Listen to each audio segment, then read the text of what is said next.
शील प्रभुपाद की जय, गुरु गौरांग की जय। तो कल के सत्र में हमने सुना था शिल प्रभुपाद जी शुद्ध कीर्ति प्रभु को अपने बचपन की कुछ यादें बता रहे थे, जिसमें पहले तो प्रभुपाद जी बोले कि तुम मेरे लिए मूढ़ी बना के लाना। कैसे बनाना है वो भी प्रभुपाद जी ने बताया। कुछ कच्चे खीरे के टुकड़े, कुछ अदरक के टुकड़े, साथ ही साथ मूंगफली और फुलियां मिलाकर उसको अच्छे से गर्म कर लो, तड़का लगा लो और शुद्ध कीर्ति प्रभु वैसे ही बनाकर लाए। तब उस मूढ़ी को खाने के बाद जब शुद्ध कीर्ति प्रभु प्रभुपाद जी की मालिश कर रहे थे, तब प्रभुपाद जी ने कहा मेरी माँ भी बहुत अच्छी मूढ़ी बनाती थी। वो जो भी कुकिंग करती थी हृदय से करती थी। मेरी बहन ने मेरी माँ से कुकिंग सीखा और मैंने भी अपनी माँ से ही खाना पकाना सीखा। तो इस प्रकार से प्रभुपाद जी अपनी माता श्री का गुणगान कर रहे थे। बहुत अच्छी कुक थी। हमारे घर में खाने की कोई कमी नहीं रहती थी। खाने के पदार्थ सर्वोत्तम सर्वोत्कृष्ट होते थे और पर्याप्त मात्रा में उपलब्ध रहते थे। बचपन में हम खेलते खेलते आम खाते थे। आमों की टोकरी हमारे घरों में भरी रहती थी। इस प्रकार से प्रभुपाद जी अपने बचपन की कुछ यादें शुद्ध कीर्ति प्रभु के साथ साझा कर रहे थे। अब हम आगे बढ़ेंगे। वे मुझे दबाव से ऐंठना चाहते हैं। 21 मार्च 1975, इस्कॉन, कोलकाता, भारत।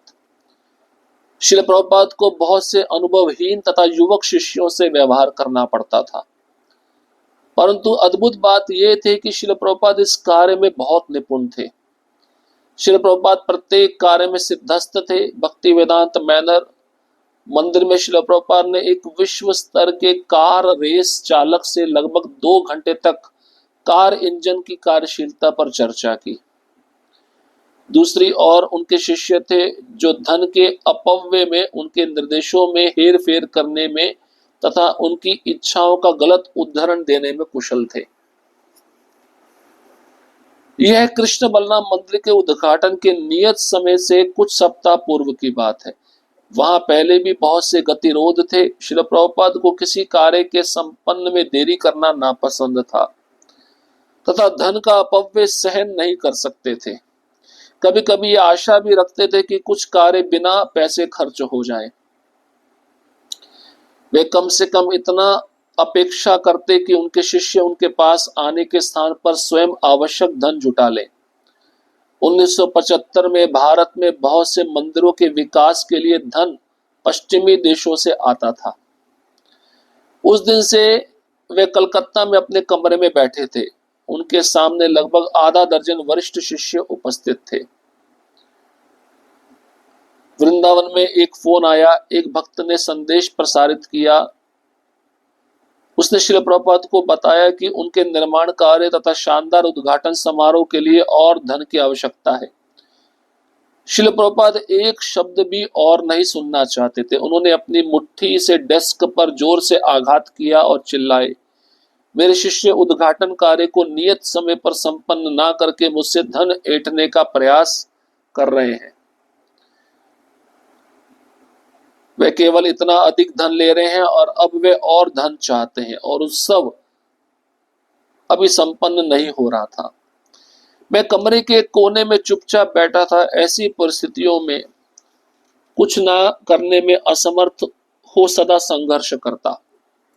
मुझे लग रहा था कि मेरे हृदय की धड़कन इतनी ही ऊंची थी जितनी उनकी मुट्ठी की डेस्क पर आघात करने की।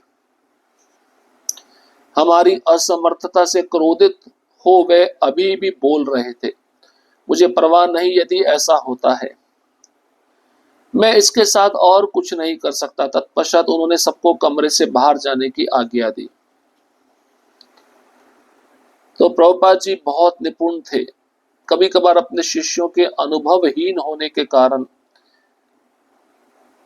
कुछ शिष्यों के व्यवहार को उनको झेलना पड़ता था, लेकिन प्रभुपाद जी की अद्भुत बात यह थी कि इस कार्य में भी वह निपुण थे। सहन शक्ति में वह बहुत निपुण थे। प्रभुपाद जी प्रत्येक कार्य में सिद्धस्त थे। उनको सिद्धि प्राप्त थी। अब भक्ति वेदांत मैनर में उस मंदिर में श्रील प्रभुपाद से एक विश्व स्तर के कार रेस चालक मिलने के लिए आए और 2 घंटे तक प्रभुपाद जी कार इंजन की कार्यशीलता पर उस कार रेस चालक से बात करते रहे। प्रभुपाद जी को गाड़ी के इंजन के बारे में भी पता है। 2 घंटे तक प्रभुपाद जी उस गाड़ी के इंजन के बारे में बात कर रहे थे। और दूसरी ओर उनके शिष्य थे जो धन के बर्बादी में, उनके निर्देशों में हेर फेर करने में, उनकी इच्छाओं का गलत उदाहरण देने में कुशल थे। धन का हेर फेर करना और इनकी इच्छाओं का गलत उदाहरण देना, प्रभुपाद जी के कई शिष्य ऐसे भी थे। ये कृष्ण बलराम के उद्घाटन के समय की बात है, कुछ सप्ताह पूर्व। पहले बहुत सारी रुकावटें आई थी मंदिर के उद्घाटन के लिए। मंदिर अभी पूरा नहीं हुआ, इसका उद्घाटन नहीं कर सकते। अब प्रभुपाद जी को अच्छा नहीं लगता था कि कोई कार्य देरी से हो, उनको नापसंद थी ये सब बातें। और धन की बर्बादी करना ये तो उनको सहन भी नहीं होता था। अब कभी कभी प्रभुपाद जी ऐसी आशा भी रखते हैं कि कुछ कार्य बिना पैसे के खर्च हो जाएं, कुछ कार्य हो बिना पैसे के हो जाए तो अच्छा है। लेकिन कम से कम प्रभुपाद जी चाहते थे कि उनके शिष्य अपने पास, मतलब प्रभुपाद के पास आने के लिए स्वयं का टिकट खरीदें, स्वयं का धन जुटा लें और तब प्रभुपाद जी से मिलने आए। 1975 में भारत में बहुत से मंदिरों के विकास के लिए धनराशि पश्चिमी देशों से आती थी, विदेश से आती थी। आजकल के मूर्ख लोग बोलते हैं ना इस्कॉन का पैसा बाहर जाता है। देखिए उस समय भी पश्चिमी देशों से भारत में पैसा आता था, अभी भी बाहर से पैसा आता है, यहाँ का पैसा बाहर नहीं जाता है। उस दिन कलकत्ता में प्रभुपाद जी बैठे थे अपने कमरे में और लगभग 6 वरिष्ठ शिष्य प्रभुपाद जी के सामने उपस्थित थे। वृंदावन से फोन आया, एक भक्त ने प्रभुपाद जी को संदेश दिया और ये बताया कि निर्माण कार्य कृष्ण बलराम मंदिर का, इसका शानदार उद्घाटन समारोह के लिए और भी धन की आवश्यकता चाहिए। मतलब वो भक्त फोन करके प्रभुपाद जी को पैसा मांग रहा है। श्री प्रभुपाद जी अब एक भी शब्द सुनना नहीं चाहते थे। उन्होंने अपनी मुट्ठी से डेस्क पर जोर से आघात किया और चिल्लाए, शिष्य मेरा फायदा उठा रहे हैं। शिष्य उद्घाटन कार्य को नियत समय पे ना करके मुझसे धन ऐंठने का प्रयास कर रहे हैं, केवल धन इतना अधिक ले रहे हैं और अब वे और धन चाहते हैं और उद्घाटन समारोह संपन्न नहीं करना चाहते। शुद्ध कीर्ति प्रभु कहते हैं, इतना सुनकर मैं कमरे में एक कोने में चुपचाप बैठा रहा। ऐसी परिस्थिति में मैं कुछ कर भी नहीं सकता था और ऐसी परिस्थिति मेरे लिए हमेशा संघर्षमय रहती और मेरी दिल की धड़कनें इतनी ऊंची हो गई थी कि जितना प्रभुपाद जी की मुट्ठी की डेस्क पर आघात करने की हुई थी। हमारी असमर्थता से क्रोधित प्रभुपाद जी हो रहे थे और बोल रहे थे, मुझे परवाह नहीं यदि ऐसा होता है, तुम्हें उद्घाटन नहीं करना है मत करो, लेकिन मैं अब और धन नहीं दे सकता, मैं इसके साथ और कुछ नहीं कर सकता। तत्पश्चात उन्होंने सबको कमरे से बाहर जाने का आज्ञा दिया। एक शुद्ध भक्त के मौन को कौन समझ सकता है। मैं केवल चाहता था कि हमारे द्वारा दी गई सभी चिंताओं से वे मुक्त हो जाएं। हमारे पास जो अब है उसे देने के लिए उन्होंने वर्षों संघर्ष किया।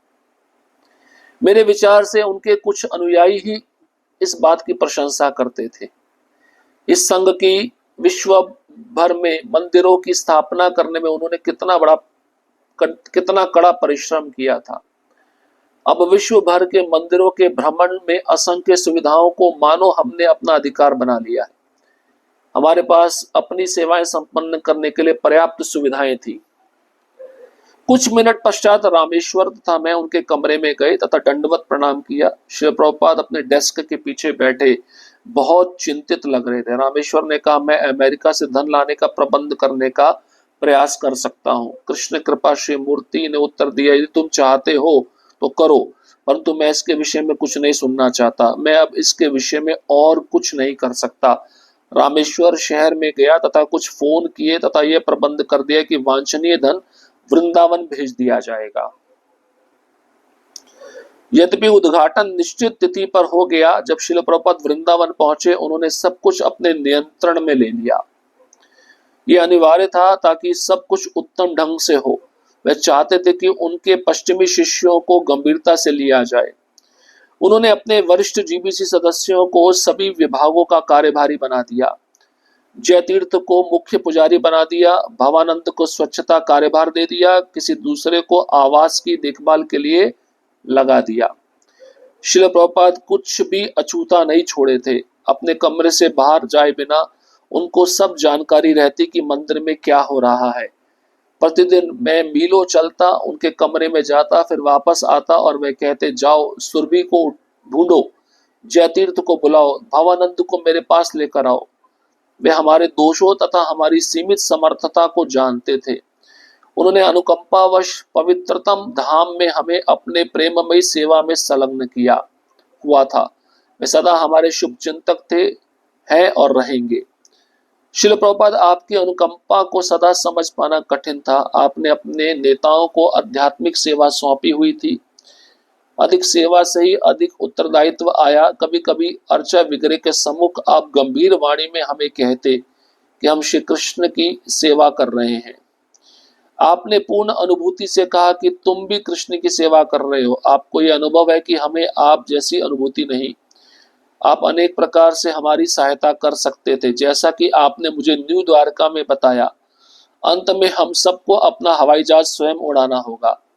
माया बहुत शक्तिशाली है और हम जितनी अधिक सेवा करते हैं उतनी अधिक हमारी परीक्षा होगी।